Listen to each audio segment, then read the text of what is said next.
I used to believe there was a certain romance to our little coffee shop on Elm Street. It was one of those quaint places with mismatched chairs, potted plants lining the windowsills, and a barista who knew every regular by name. My wife, Erin, loved it there. She said it felt like a second living room, a cozy retreat she'd visit most mornings.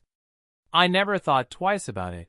She was a stay-at-home mom who deserved a break, and the coffee was admittedly pretty great. We'd been married 8 years. Our relationship had been steady, if not always thrilling. Between work, mortgage payments, and our 6-year-old son, Liam, life had settled into a predictable routine. I thought that was what marriage was: safety, stability.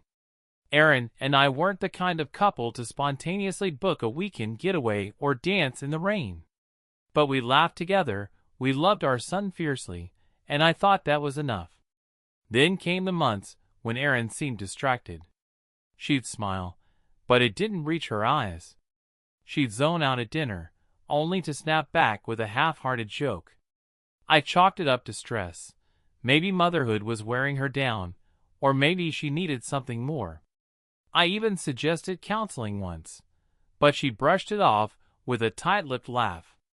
Her visits to the coffee shop grew more frequent, sometimes twice a day. When I'd ask, she'd shrug and say she needed me time. I wanted to believe her. I needed to. But late one Saturday night, as I folded laundry and scrolled through my phone, an unfamiliar number popped up on our shared tablet. It was a text notification. "I miss you already. Can't wait for tomorrow." The sender's name was saved as Jay. My pulse hammered in my ears. I told myself it was probably a friend, but the pit in my stomach wouldn't let me drop it. I clicked the message thread. What I found was months of texts, photos, and voice memos that stripped away every illusion I'd been clinging to. Jay was Jason, a barista at the coffee shop, 24 years old. Thin, wiry, with messy hair and an easy smile. The messages were explicit, filled with longing and inside jokes that only lovers share.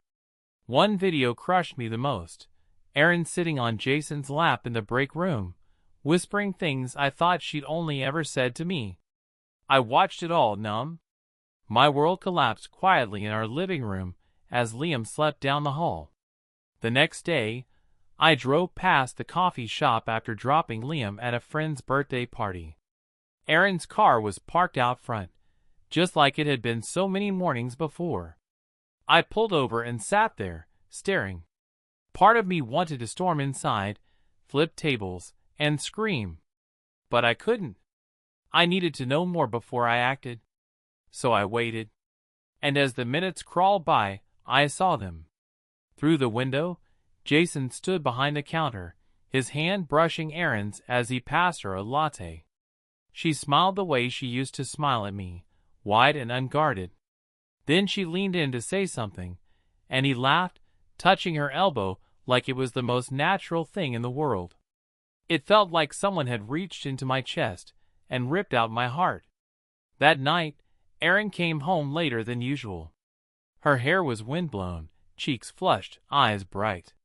She kissed my cheek absently, the same way she might greet a neighbor, and asked how my day had been. I forced a smile. I wanted to vomit. For the next week, I tried to act normal. I didn't confront her. I took Liam to school, went to work, cooked dinner. But every moment I spent with her felt surreal, like I was play-acting in my own life. When she'd go to bed early, claiming exhaustion, I'd lie awake imagining her with him, how they must laugh about me, how she must long for his touch. One afternoon, I left work early and went to the coffee shop. I wanted to see them together again, to confirm what I'd read and seen wasn't some twisted dream. The place was quiet, with only a few people scattered at tables. I ordered a black coffee and sat in a corner. Erin wasn't there yet.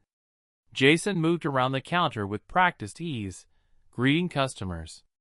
Then she walked in, wearing the green scarf I'd bought her last Christmas.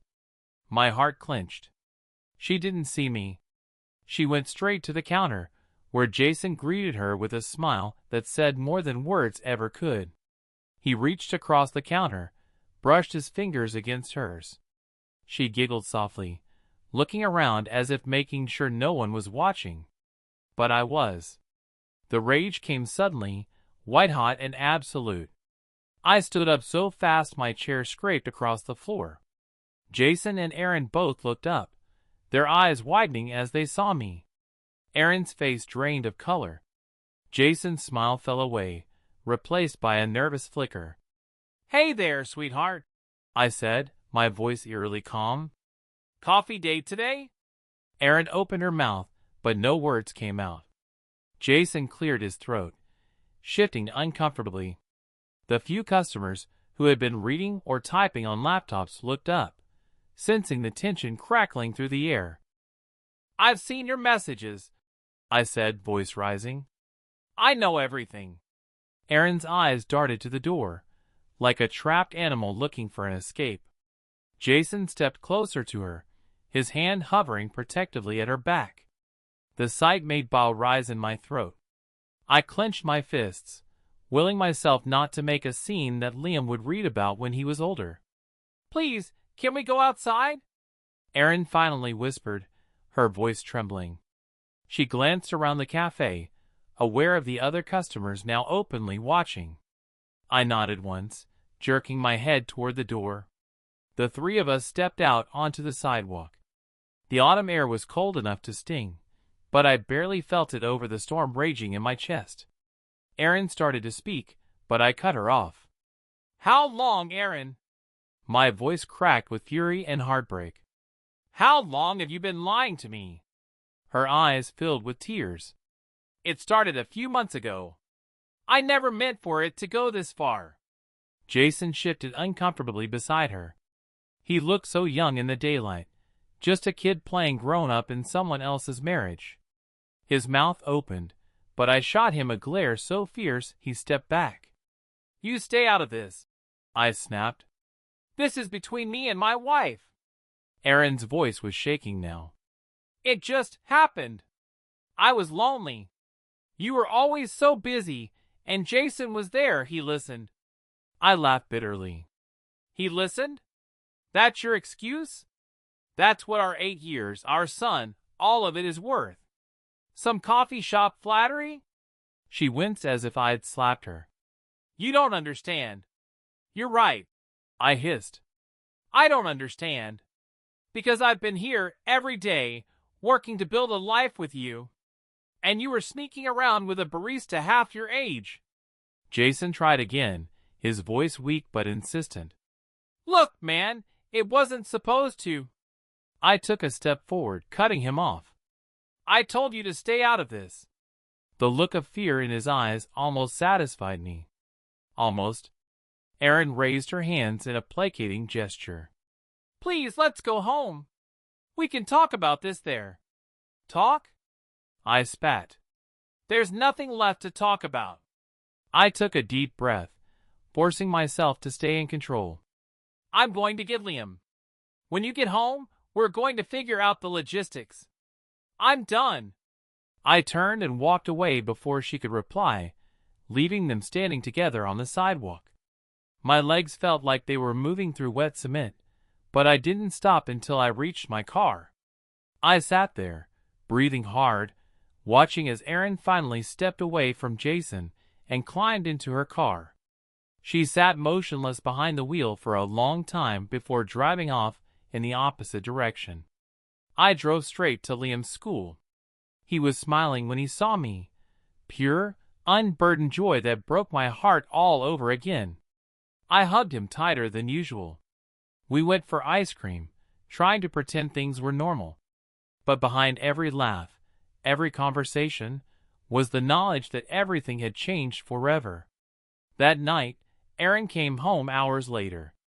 Her face was pale, eyes red and swollen. She looked like someone who'd aged a decade in a day.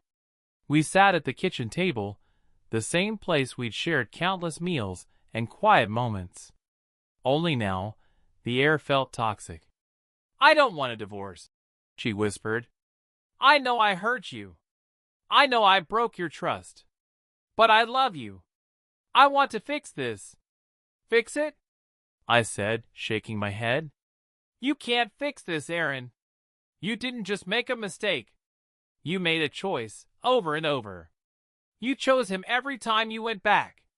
Tears spilled down her cheeks. "I don't know why I did it. I felt trapped, like life was passing me by. I needed to feel something." I let out a strangled laugh. "So you destroyed everything we built together for a thrill?" "I never stopped loving you," she pleaded. "But you loved him too," I said flatly. "You don't get to have both." We sat in silence, broken only by the quiet hum of the fridge. I could hear Liam playing with his cars in the living room. The sound was a painful reminder of the life we were about to shatter. After a long, tense silence, I finally spoke. "We need to figure out the house, custody, everything. I'm not going to let this drag out. Liam deserves better than parents who lie to each other." She looked like she wanted to argue, but the words died on her lips. "I'm so sorry," she whispered. "Sorry doesn't fix this," I replied. "It just confirms what I already know." Over the next week, I met with a lawyer. Erin moved into her sister's house, and we set up a custody schedule. Nights were the hardest. I'd lie in bed, staring at the ceiling, replaying every memory with her like a film on loop. The good times hurt the most, the lazy Sunday mornings, the nights we stayed up late talking about our dreams, the day we brought Liam home from the hospital. The betrayal felt like a wound that wouldn't stop bleeding. One morning, weeks later, I stopped by the coffee shop, unsure why I'd tortured myself with the idea. Maybe I wanted to see if Jason was still there. If he'd replace me in Erin's life as easily as he'd replace me in her heart. But when I walked in, I found the shop emptier than usual. A new barista stood behind the counter. I asked if Jason was working. "He quit a couple weeks ago," she said. "Said he was moving out of state." I almost laughed. He'd run. Maybe he thought he could escape the mess he helped create. But I was still here, cleaning up the wreckage. I'm not going to pretend I've healed completely. Some nights I still wake up expecting her beside me. Some mornings, I reach for her out of habit. But little by little, I'm starting to find myself again. Liam and I have settled into our new routine. We spend more time together, movie nights, bike rides, weekend breakfasts at the diner. I tell him I love him every chance I get, and he says it back with the bright, honest certainty only a child can offer. As for Erin, she still calls sometimes, her voice soft and tentative, like she's afraid I'll hang up. She asks about Liam, about my day. There's a sadness in her tone that tells me she knows she lost something she'll never get back. I don't know what forgiveness looks like, or if it will ever come. But I know this: I refuse to let her choices define me. I am not the man she betrayed. I am the father Liam needs, the person who will rise from the ashes of what we were and build something stronger, for both of us. And someday, when I'm ready, maybe I'll sit across from someone new at a cafe. I'll smile, and it won't feel like betrayal or loss. It will feel like a beginning.